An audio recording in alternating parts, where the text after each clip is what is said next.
Этот дом на участке в 14 соток, расположенный в селе Таш-Дубё, что в Аламединском районе Чуйской области, был куплен по госипотечной компании. Его в 2016 году приобрела педагог КНУ Ырыс Джумалиева. Дом стоил $30 тысяч. После сбора всех документов, а их немало, по соглашению с банком был составлен график погашения. В месяц семья оплачивала по 25 тысяч сомов. Финансовое положение семьи ухудшилось после того, как муж потерял работу, и она осталась на госслужбе с зарплатой 8 тысяч сомов. На момент получения кредита она не знала, что за 15 лет она переплатит свой дом вдвойне. Из-за невыплаты ее дело рассматривается сейчас в суде.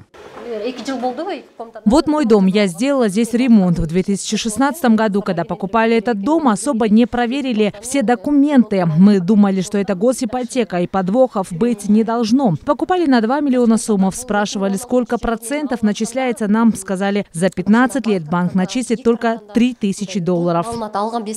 Семья, находящаяся в тяжелом материальном положении, сразу обратилась в банк с просьбой о продлении ипотечной ссуды на 3 месяца, но по ряду причин им было отказано. Теперь кредит, полученный под 14%, был увеличен на 23% через 180 дней, рассказывает женщина. Мы у частного лица хотели взять деньги под проценты и оплатить задолженности, но нам не разрешили. Я обращалась и в Джугурху Кенеш, и правительство, но нет итогов. Теперь я должна оплатить тройную сумму банку. Если мой дом был куплен за $30 тысяч, в итоге он мне обойдется в 90. Это первое дело, которое дошло до суда среди заемщиков через государственную ипотечную компанию. Однако, по данным общественного объединения «Заемщики», количество тех, кто в настоящее время не может выплатить кредит, составляет около 800 человек. Они требуют, чтобы правительство снизило процентные ставки по кредитам, поскольку из-за пандемии многие из них потеряли работу. Очень много кто обращается к нам с аналогичными историями. Многие купили квартиры не только в Бишкеке, но и в регионах. Мы написали письма в соответствующие органы, но ответов не было. В госипотечной компании заявляют, что из-за финансовых сложностей отсрочка на 1 год была дана более 1000 заемщикам. ГИК участвует только в качестве партнера между банком и клиентом, а остальные договоренности составляются между банком и самим заемщиком. Мы не можем вмешиваться, мы не можем вмешиваться. Это уже потому, что риски несут банки.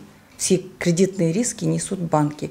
В случае хронической неуплаты они имеют право подавать в суд.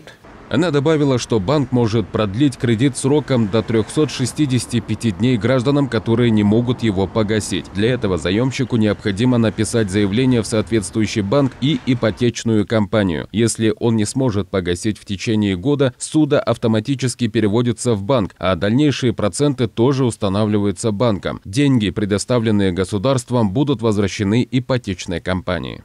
Мирлан Маматалиев, Элиза Балбакова, Алтынбек Саакиев, Нью ТВ.